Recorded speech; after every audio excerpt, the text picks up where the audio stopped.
What's up, everyone? Welcome to S&J Sports Talk, where we cover all the latest updates in sports. How you doing, Stanley? I'm doing well. How you doing, my brother? Here, my co-host, Stanley. My bad. Yes. Hey, man. Welcome to S&J Sports Talk. Follow us on every platform, guys. YouTube, Spotify, Apple Podcasts, every podcast platform you could think of. Castbox, all that. Google Podcasts, Amazon Podcasts, all that stuff. Follow us on Instagram, TikTok, YouTube. Man, like I said, you got us on apps I never even heard of. You're like, man, go follow us on Anchor. And I'm like, what is that? I didn't even hear of half of these apps until I put the podcast on all the other tech stuff. So it's crazy, man. You might as well put it out there on all channels. Hey, bro, definitely go use Anchor, bro, if you have a podcast, man, because it's so cool, man, because it just it puts so you have an RSS feed, and then it automatically puts you on every other platform, like Apple Podcasts. From that app, you can go and be on YouTube or what, Spotify. Yeah, Spotify, wow. Apple Podcasts. So I don't even upload them to each one individually. I just go to Anchor and it does it for me. So that's a little cool tidbit, a piece of advice for people. It's a little tip for y'all, man. Podcast going, just go to Anchor. How you doing this weekend, man? Man, I'm doing well, sports week. It's been a busy sports week, you know. It's been a long weekend, man. I'm tired. It's been a long weekend, but it's been an enjoyable sports week. We've had lots of good games. And, of course, it's the night before NBA season, so we're definitely going to get into talking about that a little later on in the show. Mm-hmm. So I'm always excited. The night before NBA season is so exciting because, everything's about to open up. You know, you're about to get all these different top plays and highlights, and, you know, it starts tomorrow. I can't wait, you know. The saddest part of the year is when the NBA season is ending, when the finals is actually happening and it's about to be over. The saddest part is the end of the beginning of June, bro. Beginning of June, July, August, September. The last couple of minutes of the NBA finals, when you're watching it tick down, you're like, the NBA season's over. When you know there's no Game 7. So I'm looking forward to that, man. But right off the bat, man, we got some football talk to talk about, man. We just got done watching this Monday night football game. We normally get on here and talk a little bit about the Monday night football games. We just got done. This was Denver Broncos' second Monday night football game this year. They lost both of them. One to Seattle. I think Denver's lost all their primetime games. I think they've lost all their national TV games this year, and it's crazy, bro. The problem I see with Denver, bro, is they run the football too much. Way too much. And it's so interesting because one of the biggest reasons why Russell Wilson left was because he said he wanted to throw the football more. He wanted to let Russ cook and all that, right? Mm-hmm. But you're going to a system, and now Denver, I think they're running the ball way more than Seattle, quite frankly. Mm-hmm. And when they are getting Russell Wilson passing plays, it's all right. Picture this, right? It's 3rd and 1. Yeah. And they decide to throw the ball. Okay, 3rd and 1. It's not just do a run and get that first down. A good option. It's not a good option, especially when you ran it on 1st and 2nd down. So now it's you really can't run on 3rd down because they're expecting that. So they had to throw the ball. Right. But if you were to throw at least on the 1st or 2nd down, see the problem with Denver is. Man, the problem with Denver is they run it too much, but they run it to the point where it's even when Russell Wilson wants to throw it, it's so predictable now. Yeah. You know, they're running on 1st and 2nd down. 1st and 2nd. 3rd down. It's 3rd and 8. It's 3rd and 8. They're going to throw it. You know they have to throw the football. But you're supposed to come out there. You got Russell Wilson. You're supposed to come out there with the throw, see what you do. Maybe then the second one, they're like, okay, it's there for them to run, to throw. But you're right, man. It was too predictable. They're running it and not getting any yards. So it's and they keep running it again. You keep running it. And so then you get to 3rd down. It's 3rd and 8, 3rd and 7. You know it's now going to be a throw. And they're just ready for it. So it was frustrating watching that Monday night football game today. Russell Wilson started off really good. First quarter, he was, completing passes. Denver was doing solid. It's just one thing I got to say is that coach. I actually don't know the Denver Broncos coach name, but that's a problem. I don't know his name. But every time I see this guy, you can just see the lack of experience within him. I don't know if he's been an assistant coach for a long time. I don't know if he's been the head coach for a long time. But you can just look at him and tell this man's not. I remember the first game when I was watching him play Seattle, and they had a chance to. They either could go with Russell Wilson trying to get the first down, try to get the 4 yards, they could just do or the 5 field yards, goal. yeah. What was it, like 64, a 60-yard field 64. goal? And I'm watching, I'm like, why would you not go to Russell Wilson? Like, yeah. if you really believe this man is the man, why would you not go that route? And they chose to go. So right from there, I was like, okay, I see where this coach is kind of moving from skepticism or fear, as opposed to like, come on, we got a good team, solid, great quarterback. Let's get it. Because right now they're making Russell Wilson look like he don't know how to play. And that's not the case. We know Russell Wilson can play, but you got to adjust your system around him now. You really got to adjust your system. And he needs to be throwing out the gate. And then the runs need to complement that. That's what I think, what I saw with the game. Then they lost in overtime. Overtime was so boring. They both kicked it to each other, twice? They both got two times. And both of them kept running the football. They couldn't even score. Yeah. And then really the only reason they scored was because Denver messed up. On special teams, bro. Did you see? So if he's called, tell me this. If the dude is back there calling Raven off to the catch, saying, I'm just going to catch it, why would his own teammate be trying to block the guy still? Yeah, I mean... What was that? So, honestly, from the teammate's perspective, honestly, I look back at the replay.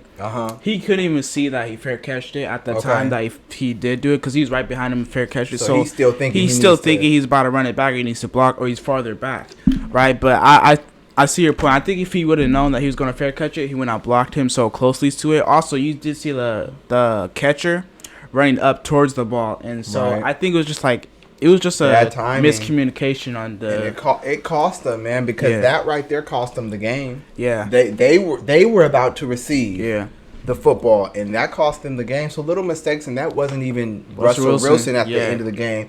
But they're gonna blame Russell Wilson and look at his completions and all that type of stuff and say he was the problem. It's almost like the Lakers. And by the way, the Denver's coach name is Nathaniel Hackett. Nathaniel Hackett. Okay. But it's almost like the Lakers, how they're blaming Russ for everything. And it's not totally. It wasn't his fault last year for how everything went down. They're trying to blame all the Russells in sports right now. Yeah, that's true. But like, to go back to Denver's point, I just think, look, if you're gonna pay Russ $250 million, live and die. You gotta live or die with him, man. Live and die with the quarterback. This is for any quarterback, bro. You can't just run the football on first and second down, and then put him on a third and relatively long situation, 3rd and 8 or 3rd and longer, and expect him to keep getting first downs. Right. That's not how it works. You gotta. I mean, when you have a guy like Russ right now, he's not totally washed yet. He's not like like Tom Brady or whatnot. You can throw the football to him on 1st and 2nd down, right? And picture this, right? You get 1st down, right? You throw it to him. He gets maybe 2 to 4 yards, right? It's now a 2nd and 6, 2nd and 5, right? Now you have the option to run it, or do a play action, or pass the ball, or and whatnot. The defense don't know which one you're gonna do. They don't know what they're gonna do, right? I was watching the game and I was like, I know what they're about to do. I know what and they're they about did to it. do. And they did it. Yeah, you just look at the options. So that was Denver. That was tonight. That was a crazy game. Denver, they're out of the playoffs. I mean, some people say they still have some. They have some hope, but I mean, in their division that they're in, they're out because I mean, you got the Chargers, you got the Chiefs. Chargers just beat them tonight. Chargers just beat them. We just watched that game. You got the Chiefs. I mean, the Raiders in their division, they're 1-4, so they might have a little hope. But I mean, if you're Denver, your season's not totally over yet. But you gotta turn things around. It would have been nice for them to win this one tonight. It would have been definitely nice. They lost both their Monday Night Football games by like 1 score. You know. So that's a tough game. I agree with you though. Like the coach, he doesn't look like he has any confidence what he's doing. First off, when you look at him, first off, here's what I have to say about Nathaniel Hackett, bro. The Denver Broncos should have fired Nathaniel Hackett when he hired someone to make game time decisions. You're a head coach, bro. Like, bro, I never coached football before, but you're a head coach, bro. That's your job, bro. What do you mean he hired someone to do game time? He hired a coach? He hired someone to just make game time decisions like that. After the first game for Seattle, he hired someone to make game time decisions like that. Like in the last few minutes of the game. Should we go for the kick or the? Yeah, he hired someone to make those decisions for him. The Denver Broncos, I don't care which coach it is. If it could be Andy Reid, bro. If you're hiring someone to do that for you, you're don't fired, know bro. What you're doing. You don't know. You have no confidence in what you're doing. Yeah. I can't trust you as a head coach no more. Yeah. I mean, you know. Because I think Denver might be one of the most disappointing teams this year. This might, because they were supposed to be a super team, and that's kind of what the media was making it. Mm-hmm. But I mean, like, if you're Nathaniel Hackett, bro, it's just, oh man, I can't believe it. I can't believe it, bro. He had to hire someone to make game time decisions. So yeah, that's a sign right there. Yeah. That's definitely a sign. We hope. I mean, you can't expect the team to go far if the coach doesn't even have confidence. I mean, does this man even make it out of the season? Do they at least give him till the end of the season? I don't know, man. If they lose, because it's looking bad right now. It's looking bad for him and the Arizona Cardinals coach and the Cardinals coach. Yeah. Okay. But it's looking bad for him. Well, definitely for Denver, because they had expectations this Yeah. year. Here's another thing I was going to tell you about Nathaniel Hackett real quick before we get into the rest of the games. Was I feel like Nathaniel Hackett, if he were to came out in the first game for the Seattle Seahawks and Denver Broncos, if he were to come out and be like, you know what, this is why I decided to kick it, blah blah blah, and he was confident with that decision. Right. You can live and die with confidence. You can live and die with confidence. The team can live and die with that. What did he do? But he came out there. He was like, well, I thought this and that. Blah blah blah. I didn't go overtime. Blah blah blah. Sounding weak. And like I watched. It sounded weak, and I watched a bunch of commentators. They were like, it sounded weak. It sounded like he didn't know what he was doing. Inexperienced head coach. I mean, it was like. So yeah, I mean that's just what I have to say, man. If you're the Denver Broncos, bruh, the moment you find out your head coach hired someone to make game time decisions for him, bro, he needs to be fired. That's crazy, man. That's crazy. I mean, it's like, would you want Steve Kerr hiring someone to make game time decisions? Nah, you're the coach. You're supposed to. You're the head coach. Be the one to make these decisions. So, yeah. You know, another big game that happened yesterday was the Dallas Cowboys and the Philadelphia Eagles. Now, me and you, we talked a little bit off the show, and I told you, I said, Cowboys ain't winning that game. I know we have a lot of Cowboy listeners. Y'all message me. We have a lot of Dallas Cowboys listeners. They're all over the place. I mean, these people fly out of everywhere. Shout out to the Cowboys fans though. They do be loyal, bro. You got to give them that. They be loyal, bro. They gotta be loyal. They've been 26 years out of winning the championship, and these people are still dedicated. They walk around with their jerseys. See, like we being Lakers fans. Hey, I'm a Kings fan. We're not sitting here. Okay, we Laker Nation. We being Laker fans. We got a championship within the last few years. Before that, we had a championship within the last decade. Before that, we had a championship in the last decade. You guys always had a championship before the decade. I don't know what Dallas, the last time Deion Sanders was on their team the last time they played. You know Deion Sanders, the coach at Jackson State now. They're talking about him. He's living a whole nother life now. Wow. This guy, the last time Dallas won was in, like, the 90s. Mm. Like, they haven't won in this millennium. Yo. And they still got dedicated fans. You got to shout out crazy. Dallas Cowboys. But did you watch the game, Dallas Cowboys versus Eagles? What were your thoughts on that game, man? I got a chance to watch some of it, and especially catch the highlights, too. Okay. I don't know what it is with the Eagles, bro, but they're doing their thing, bro. I don't like, nobody had them be undefeated this far, but they're doing the thing, but... A lot of people are saying it's fake, though. I do got to say, it's not fake. It's not fake. It can't be fake, 6-0. It can't be fake, 6-0. But I will say this, bro. They got to play some great teams before I can put them in that category. All the teams they played was, like, they've been, like, all right, but they haven't. Who's the best team they've played? I would want to. Was it the Cowboys, or who they play earlier in the season that they... Because they beat a big team earlier. They beat the Dolphins. They beat the Dolphins earlier in the season? Sure. Okay. Mm-hmm.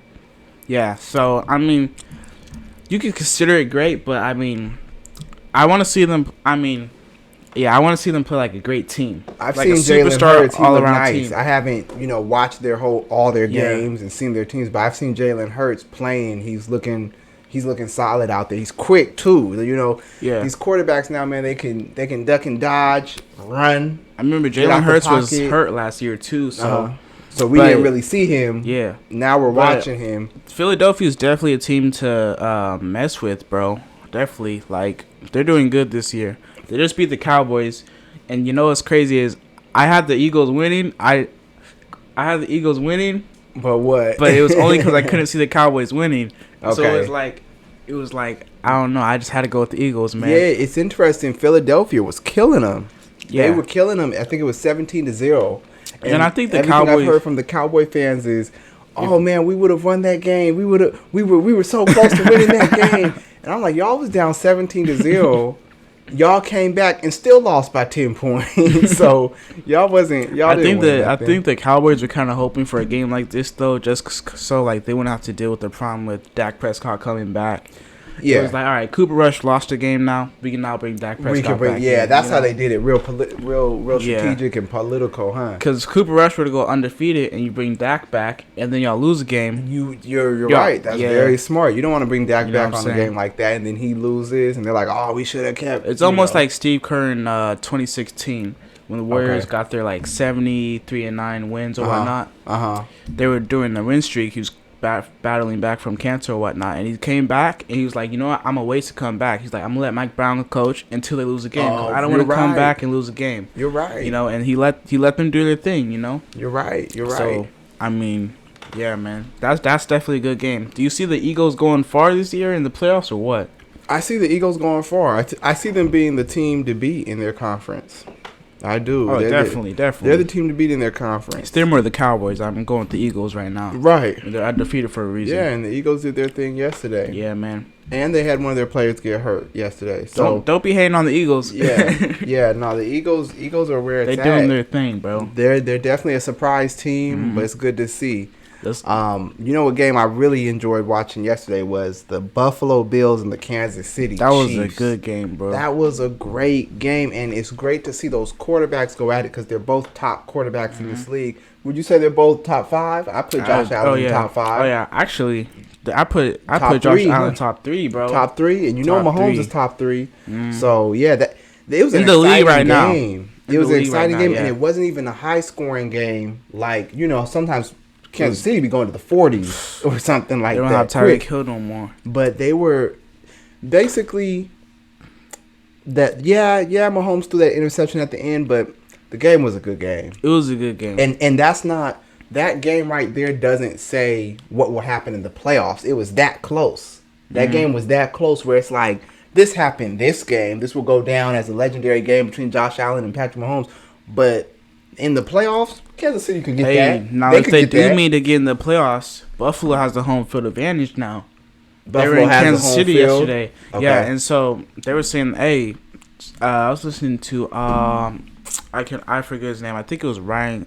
No, I forget his name. I was listening to First Take, and they said that whoever has the home field advantage is going to win the game if it comes down to it in the playoffs. And they beat them in Kansas City yesterday. They beat them in Kansas City, bro. In Kansas City.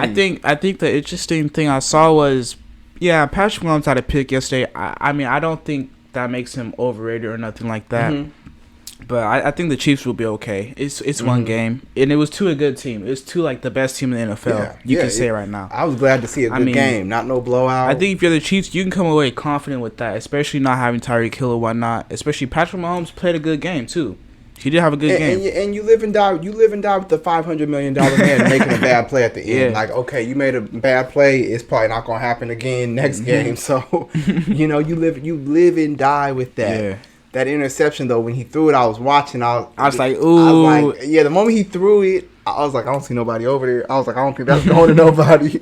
And he took that thing and took that blue and back. White jersey. You're like, ooh, yep. jersey. I gotta say personally, out of all the teams I've seen in the NFL this season, I think the Buffalo Bills have looked like the strongest team. As I said, I have not seen Philadelphia Eagles full games, but I've seen Buffalo Bills play. I've seen like 2 or 3 of their full games. Yeah. And they seem like the most complete team. Josh Allen on the offense, Von Miller on the defense.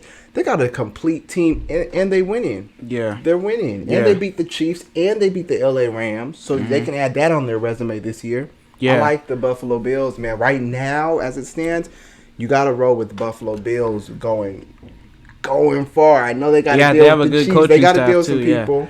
Yeah, they're gonna have to deal with but I think the most takeaway thing I took from the Chiefs versus the Bills game is that the Kansas City defense cannot let that happen to Patrick Mahomes no more. You can't rely on Patrick Mahomes in a minute situation no more because they don't have Tyreek Hill.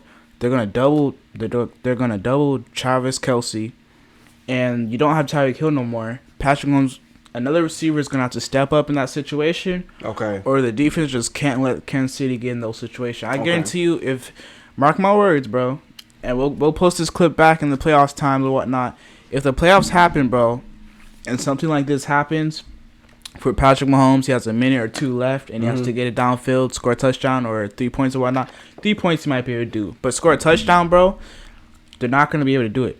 Okay. They're not gonna be able to do it because Tyreek Hill's not there to save them no more. So, yeah. All right. Yeah, that was a good game though yesterday. I gotta say, man. Yeah. I gotta say, whatever NFL games were happening. A lot of people are talking about Green Bay Packers. Yeah. Green Bay Packers struggling. They're going through their struggles. I was looking at Tom Brady. Let me bring up Tom Brady and Aaron Rodgers. They both looking old right now. Yeah. I was looking at Tom Brady when he was yelling at his Tom Brady was yelling at his offensive lineman, and he's basically leaning over, yelling at him. And I was like, he looked like an old man yelling at his nephews or something like that.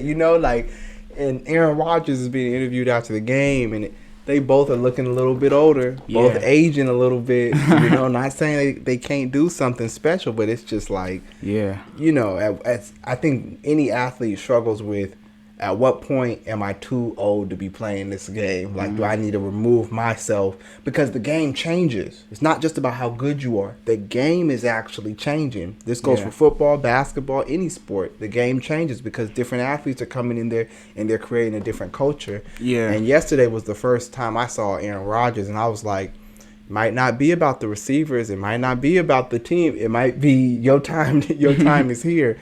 And same with Tom Brady. They're not having a dominant year this year. It might be his time to go. It might be his time. I feel bad for my man. He going through a divorce situation. I'm seeing memes all over the place. Some of those memes are hilarious, but it's like, man, they looking a little older. I think Green Bay. I think Aaron Rodgers getting older. I think he's getting older, but you do have to remember he did lose his number one wide receiver, Devontae Adams, bro. Yeah. So I mean, if I was Aaron Rodgers, me personally, I would have just called it as a career when Devontae Adams left. If Devontae Adams stayed, I could see a good reason why he stayed. Did we ever find out what happened with Devontae Adams and that? Man, cameraman who got in his way. He got charged with like misdemeanor assault or whatnot. Man, but there was someone who got knocked out in the Monday Night Football game. A cameraman or a coach. He got knocked out. Is he gonna sue the player? Is he gonna sue the player? Him? Hey, it was the same thing too. He was standing right in front of the player. I wish someone would try to sue me for running into a cameraman and pushing him or whatever. Like, he's in my way. I've watched that a couple of times on the replay, and it's funny to me now because the cameraman's like, he's all running in front of it, and then when he falls, he's like, oh. That was funny to me. So, it's funny. Nobody got hurt. Nobody got hurt. What do you think about Baltimore losing, man? That was tough to see. They lost to who they lose to? What do you think about the Lamar Jackson situation with Baltimore? They lost the game, and every time they lose right now, it hurts Lamar's contract. So. I hate that. I hate that every time they lose the game, they're like Lamar Jackson. I'm like, man. I saw an interview he was doing where they were asking him like, why don't you complain about football, about the calls and roughing the passer? He said, I'm about to start complaining. Like, I'm about to start complaining because you get older and you realize I don't want to have to keep running. Like when he came to the league, he was flashy with the runs, but you start getting tackled, you start taking hits, and you're like, I don't want to keep doing this. You know what I'm saying? And so I feel like every time they lose, they're just talking about him and it's taken away from his contract. But nah, man, that man got you in the position he's in. Bad pass at the end, and that was tough to see because I didn't want him to go down like that. Yeah, you know what I'm saying? I've been rooting for him. They're still going to the playoffs. Baltimore's still going to go to the playoffs, and really, I think a lot of what Lamar Jackson is where he's gonna be ranked at is what he does in the playoffs because he hasn't gone over that hump yet. He hasn't been able to get to that Super Bowl yet. He's done great, but he hasn't been able to get there. There's been some quarterbacks that have been just one tier past him. Maybe they can't do what he does athletically, but on a passing level and the actual techniques they have. So I'm rooting for him. They're what now, 3-3? Yeah, they're 3-3. Sure, they'll be all right. They're 3-3, and they've had a couple of close losses. Yeah, so they'll be okay. Yeah. What do you think about it? I I mean, I do agree. Every time they lose, it hurts his contract right now. But you do bring up a valid point. Even if they, just as long as they make the playoffs, if they go far, like I'm talking maybe the AFC championship game or whatnot, they might be able to do a little something. Like with his, I might be able to help out with his contract too. But look, if I'm Lamar Jackson right here, I'm looking at the Ravens. No matter what this season, if we don't win a Super Bowl, I'm leaving Baltimore. Okay, because they didn't treat me well in the offseason. Yeah. I mean, that's how I would feel, but he might feel different. But I feel you. What else is going on in football? Let's go ahead. The Seattle Seahawks, man. Oh yeah. For all my Seattle Seahawks fan, your bro. Team's not doing too bad. We're doing all right, man. We a game above Russell Wilson, bro. So I consider ourselves all right. Bro. That's how you're ranking yourself this year. How far are you above Russell Wilson? Hey, man. Geno Smith been doing his thing, bro. We're 3-3, man. He's been solid. He's been better than Geno Smith actually has been playing really good. Like every game this year, it's been our defense that's still kind of struggling. Okay. Which has been that way for the past few years, but yeah.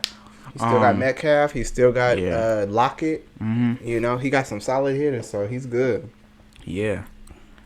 That's what's up, man. We got so we're 3-3. Are you willing to say Seattle's going to the playoffs? They're your team.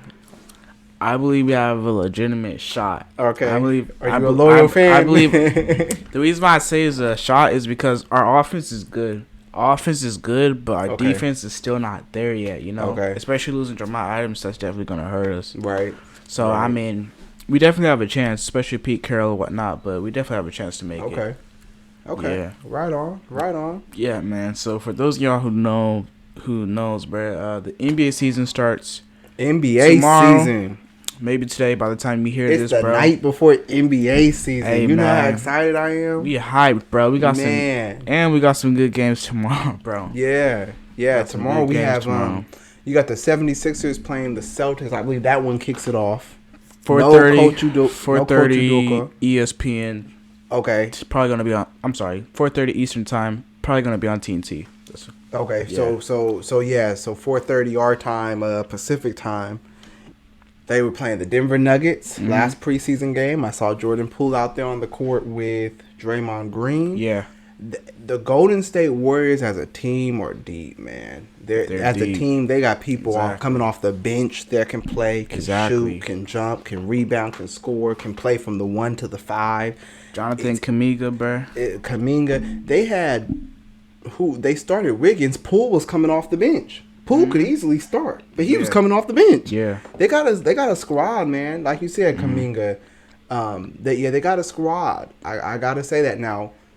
Jordan Poole, real professional, got his contract. You can tell it's tension on the court. You can tell they're not settled in, and you can tell Draymond Green is also a little rattled.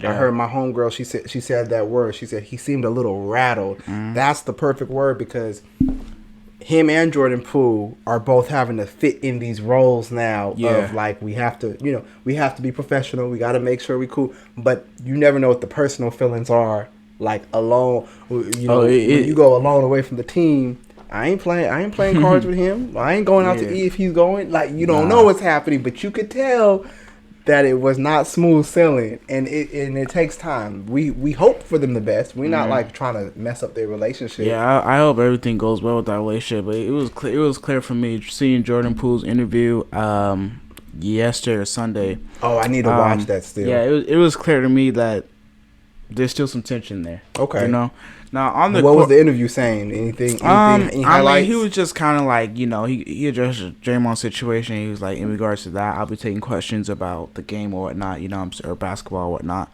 But it was just like it was clear there was still some tension there or whatnot. So definitely. I mean, it was interesting there. They said, let's get out here and win these games. First off, shout out to Steve Kerr, though, bro, because I was just thinking about this, man. Okay. So you know that the Lakers bench Russell Westbrook, right? Yeah. They should have done this move. They maybe should have done this move maybe last year, right? Maybe. I mean, with all the injuries or whatnot. Okay. But Steve Kerr has a lot of stars on that team, right? Mm-hmm. And I think he's playing it so well. Like you said, Jordan Poole's coming off the bench. He can easily be a starter on that team, right? Yeah. So I think Steve Kerr's done a good job with the rotations and whatnot. That's why they won the championship last year, is because they had rotation. Back when they had So I mean, that's what they're not just star heavy. They're not just like, hey, we got a strong five and that's it. That's what happened with the Brooklyn Nets. Hey, we got Kyrie, we got Kevin Durant, James Harden for a point, and Durant. But that was it. You just had that. You know what I'm saying? Like, they were expecting that to win it all. You see that in the preseason games, too. Mm-hmm. In the preseason games, the first quarter, whatnot, they're up by 10. Mm-hmm. They go out for second half, they're losing by 40 points. They're losing once they take those starters out. Yeah, so you got to have a balance. And the thing that you see when you watch the Warriors play is you see the core unit, the Clay, the Draymond, the Curry, but then you see like they have a future. Mm-hmm. You're like, they're training all the next generation right here of the Wiggins and the Pools and all of these guys. Like, they're training the Kumingas. It's amazing to see the Warriors play. They were playing Denver Nuggets. I'm not going to lie, man. Denver was looking deep, too, because Denver got Jamal Murray coming back, Michael Porter Jr. coming back. They got, what's that brother's name? Bones. Bones can play. I forget Bones' last name, but Bones can play. Yeah. Then you got the MVP. They were playing solid. I was like, oh, Denver's going to be an issue. They're going to be all right. West. Denver's going to be an issue in the West, man. So, real quick, tomorrow night, who you got in the game for Philadelphia 76ers versus the Celtics first, and then for the Golden State Warriors versus the Los Angeles Lakers? Who you got winning in these opening tip-off games? Let's see here. I'm going to go with the 76ers, man. You know who they got. James Harden. I'm going to go Joel Embiid. PJ Tucker. I'm going to tell you why. I'm going to go with the 76ers, but I'm going to tell you why. The Boston Celtics drama. When you got drama like that per season, bro, it lets me know you're not ready for a season. Okay. And let me tell you, that drama is going to be the reason why Boston's not going nowhere this year. Really? You're not going nowhere this year. Really? The Golden State Warriors game, I have the Los Angeles Lakers. Once again, because of the Jordan Poole and Draymond Green drama, they're not quite on they're not on a good level right now. And I think Westbrook coming off the bench and the Lakers, I think they're expecting to have a different year this year. This is a big statement. I feel like it's a statement game. I know people say it's the first game. It's a statement game for Los Angeles Lakers. I think they'll pull out the first game. You got to set the momentum, especially with it being the ring ceremony too. Yeah, you're right. Yeah. I forgot about that ring ceremony. It's gonna be a lot of emotions. I'm telling you, bro. And tension in that building. Hey, LeBron's just gonna be. LeBron's gotta watch that too. He's gonna be upset watching that. So, man, that's gonna be a great game tomorrow. I can't wait for that one, man. I gotta say, I think Boston Celtics is gonna pull off the first game. You think Boston's gonna win out? You know what? I think they need this win though. I think Boston Celtics are gonna come out there. Rolling from the finals last year. When I say rolling, I just mean like they went the farthest last year. Yeah. They know that they're a top team. They're young.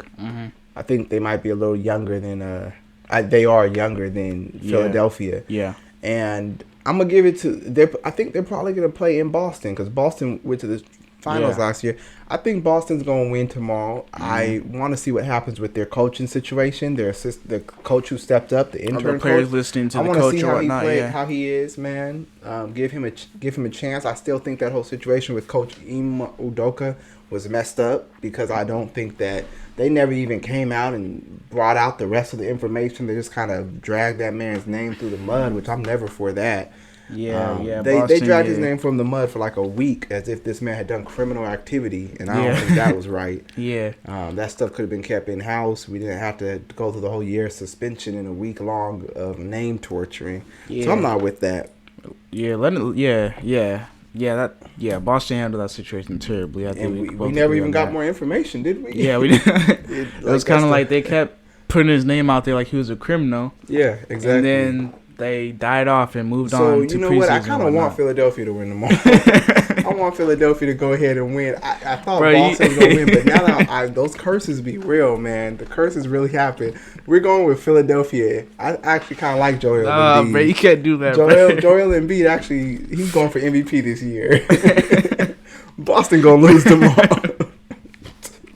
I try not to make the players. To make the players suffer for the consequences and the wrongdoings of the owners and the management, but sometimes it has to happen that way.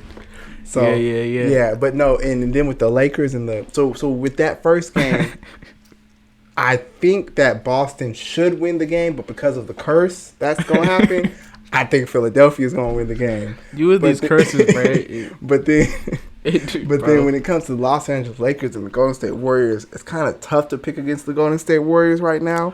I think it's gonna be a really good game tomorrow. I think it's gonna be a really close game. Bro, I wouldn't be surprised if that game goes to overtime. But I really do think the Lakers will win. I feel like because they're gonna be more connected as a team. I think if it's a close game, it favors the Warriors because the Lakers. I think it favors the Lakers more in the close. In a close game. In a close game. Real talk. Because I'm thinking who has better shooters. Just that game alone. Now, typically, if it's a few games down later, and Jordan Poole and Draymond Green's been playing with each other for a minute, I think Warriors obviously have the better edge over any team in the NBA.